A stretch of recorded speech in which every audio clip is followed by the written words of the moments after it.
Hello and welcome to a special segment of DSU Inside Perspective.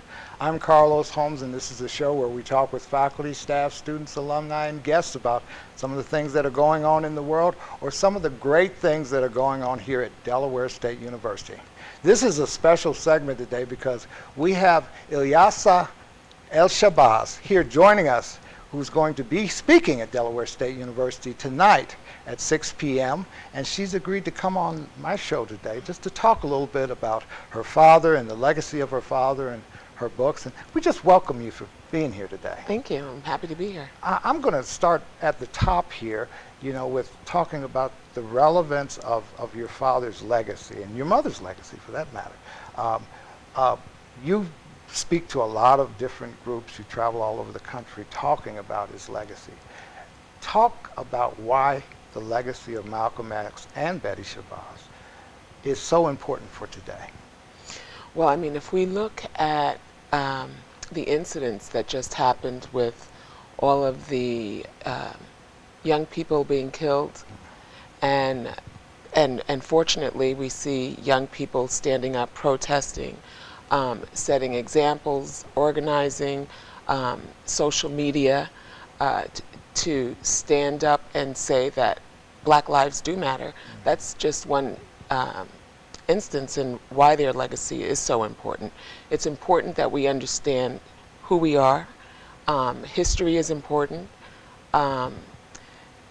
If we're going to teach our young people, we have to teach them all of who they are and all of what they're supposed to be doing while living life, giving something back to society. So I mean, I think, yes, absolutely, Malcolm and Betty's legacies are very important. It says that this is who I am, and I don't accept no or I can't as an answer for myself, that I persevere and follow in the footsteps of my forefathers, my foreparents. And I think it's important just to understand the significant contribution to history. Mm-hmm. Mm-hmm. You first became known in literary circles with your book, Growing Up X, mm-hmm. and you subsequently co-authored a book with, I think, an artist, Malcolm Little, the boy who grew up to become Malcolm X. Mm-hmm. And now you have a new book out, X, a Novel. Now this is a historical novel, right? It is. It's a historical fiction. It's based on the adolescence of my father. Mm-hmm. A lot of the information that was out there was so inaccurate about Malcolm.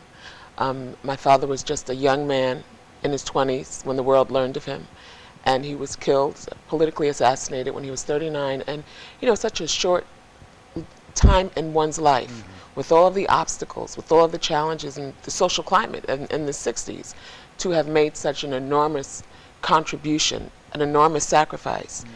and not ask for a penny in return for himself. It speaks volumes to his integrity, to his work, to his mission, and so X, a Novel, is for young people, high school, college age, and adults, mm-hmm. To just learn about some of the challenges that my father experienced. I wrote Malcolm Little first because I thought it was important to see that he was provided a very solid foundation, very, family very much involved in his development, and the values that they instilled in him. And when his father was killed by the KKK and his mother was taken away and put in an institution, and then they sought to dismantle his siblings, that when you're in that kind of pain, X, a Novel, is often the kinds of things that you choose for yourself, when you're in that kind of pain. Because he would go to school and his teacher would tell him, no, ask him, what do you want to be? I want to be a lawyer. He didn't say I want to be a football player or I want to be a musician. He said a lawyer, much like his father, helping people, defending people, and basically laughed him out of school. And so X, a Novel comes. And so it's when our young people oftentimes are in pain, they choose a self-destructive behavior until they're brought back by the wonderful adults around them to, So it sounds like a wonderful book. The reviews are very good for this book, and but it still stays historically in context. in context with his life. Yes, absolutely. It's great. Well, I'm going to have to pick up this book myself. I just went and saw the movie Selma, and there is a scene in Selma, and it's historically documented. This took place that while Martin Luther King was in jail during the voting rights demonstrations down there.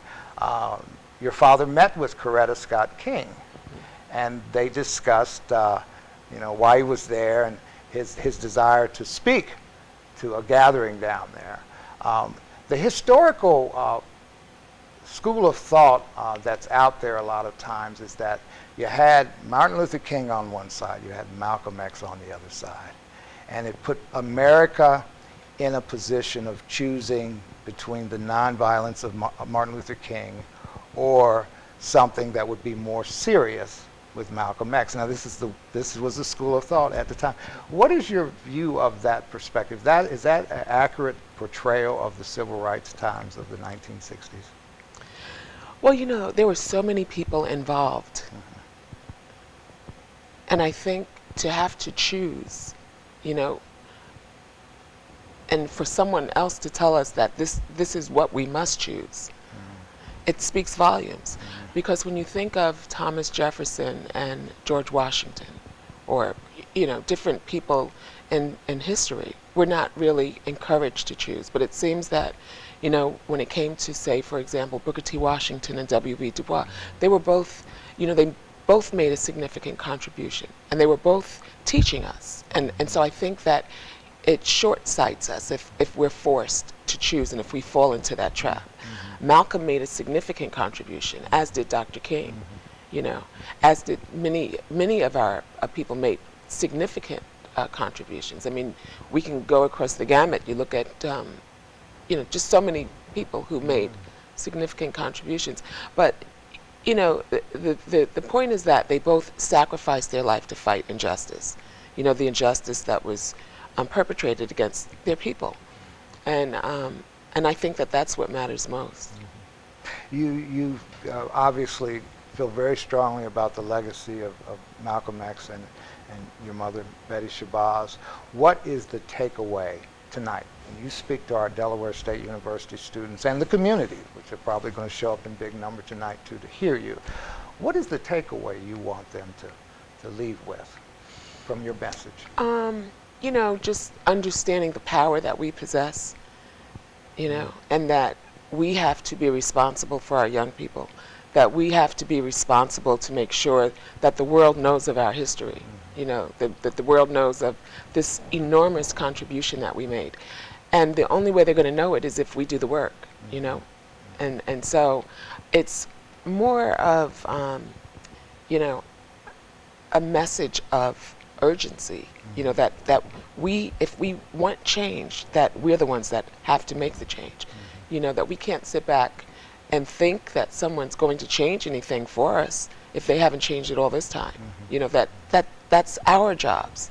That we have to stop sitting back and waiting for someone to come and make our lives better and the lives for our children better, that we have to take responsibility like everybody else in the world. Well, I thank you so much for joining me today. It's a pleasure. Thank you. And we hope that you've enjoyed it. Many of you will probably be here tonight, so you can listen to this interview on DSU's YouTube site, or you can go out tonight and you can hear Ms. Shabazz share her information about the legacy of her father, Malcolm X, and her mother, Betty Shabazz. In the meanwhile, we'll see you next time.